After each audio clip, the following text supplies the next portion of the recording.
Porque se derrubar o balde. Yeah, no need to be in a rush. Se derrubar, já é. Não derruba aí. Yeah, hold on, here, segura o balde, hold the bucket. Se derrubar o Claudio vai cobrar R$100. R$100, tá vendo? Vai perder a coisa, vai perder o carro.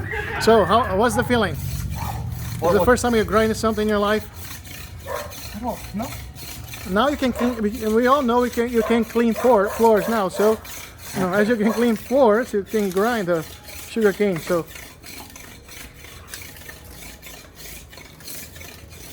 Aqui pra você sair, você tem que dar de reto Hey, squeezing everywhere.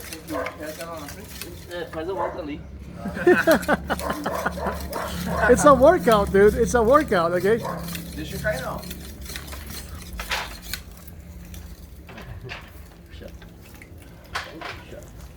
Os caras aqui estão moendo cana e tão profissionais já. Vai lá, agora sou.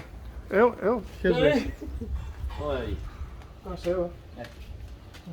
Quero entrar. I want to be part of the team. Vai lá. Look at those juice. Oh, the juice over there, dude. Vai lá. Tem um motor.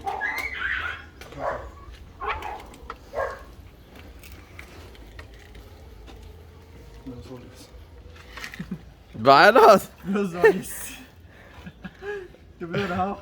Vem, ele tá tirando onda da minha cara. Não, ele falou meus olhos. Eita! Ah! My eyes, my eyes. Vou rachar aqui porque fica mais maneiro. Bora. Acho que a Adalto vai dar conta não. Eita! Vai sim, vai sim. Força, Adalto!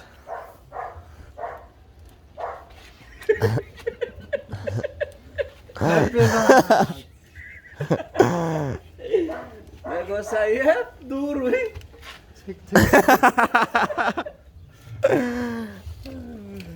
Só porque é forte, tá vendo? Só porque o cara é forte, só por isso. O cara é forte, tá vendo?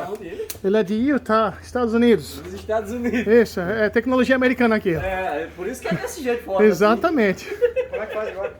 Eu só tô sem.